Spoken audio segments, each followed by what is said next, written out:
উপদেষ্টা মণ্ডলীদের আমরাই কিন্তু বসিয়েছি। হয়েছে সাগর রুনি হত্যার কারণে, ঠিক কিনা বলেন? এই জুলাই গণ অভ্যুত্থান হয়েছে যেই মানুষদেরকে গুম করা হয়েছে, খুন করা হয়েছে, কত শত মানুষদেরকে আজকের গুলি করে হত্যা করা হয়েছে তাদের কারণে। আপনারা জানেন আন্তর্জাতিক ট্রাইব্যুনালের চিফ প্রসিকিউটর জনাব অ্যাডভোকেট তাজুল ইসলাম সাহেব কয়েকদিন আগে একটি কথা বলেছেন। বাংলাদেশে তদন্ত করতে গিয়ে দেখেছেন প্রায় 1300-র অধিক মানুষকে একটা অফিসার খুন করত, গুলি করত। গুলি করার সময় তার নেশা ছিল, ওই গুলি করার রক্ত যখন তার হাতে ছিটে আসতো এবং ছিটে আসলে যে গরম অনুভব করত, এই গরম অনুভব করার মতো একজন নরপিচাস বাংলাদেশে 1300 মানুষকে হত্যা করেছে। আজকের সেই কারণে জুলাই গণ অভ্যুত্থান হয়েছে।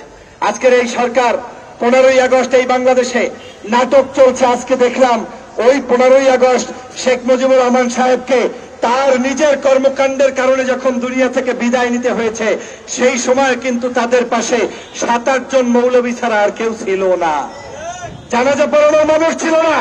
ঠিক আজকে আমরা দেখলাম একজন হুজুরকে স্ত্রীকে সাথে নিয়ে এসেছে। আওয়ামী লীগ 1 মাস পর্যন্ত ওই হুজুরকে ট্রেনিং দিয়ে পিরোজপুর থেকে ঢাকায় এনেছে। আনার পরে এখন স্ত্রী আর স্বামী মিলে কথা বলে, কথার কোনো মিল তাল নাই। দেখেছেন আপনারা ভিডিওটা? দেখেছেন? এইরকম আওয়ামী লীগের দশা হবে।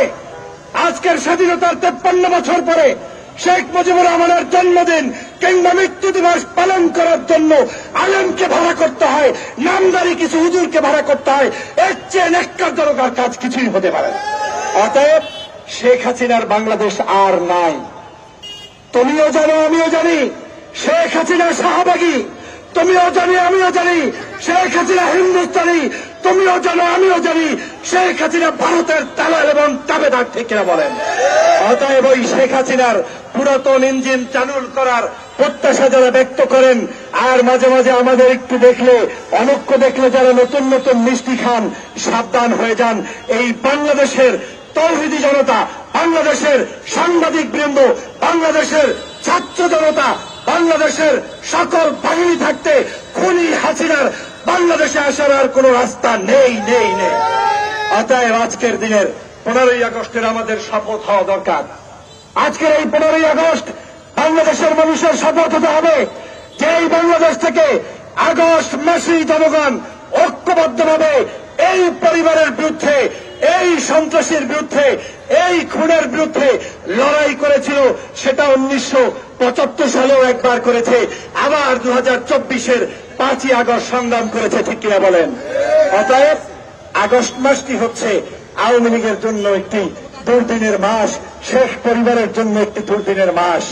আর এই আগস্ট থেকে যদি আজকে এই বাংলাদেশের আগামীর রাজনীতিবিদরা শিক্ষা অর্জন না করে, সন্ত্রাস, চাঁদাবাজ, নৈরাজ্যবাজের পক্ষে যদি কেউ অবস্থান নেয়, তাদের পরিণতিও শেখ হাসিনার মতোই হবে, ঠিক কিনা বলেন?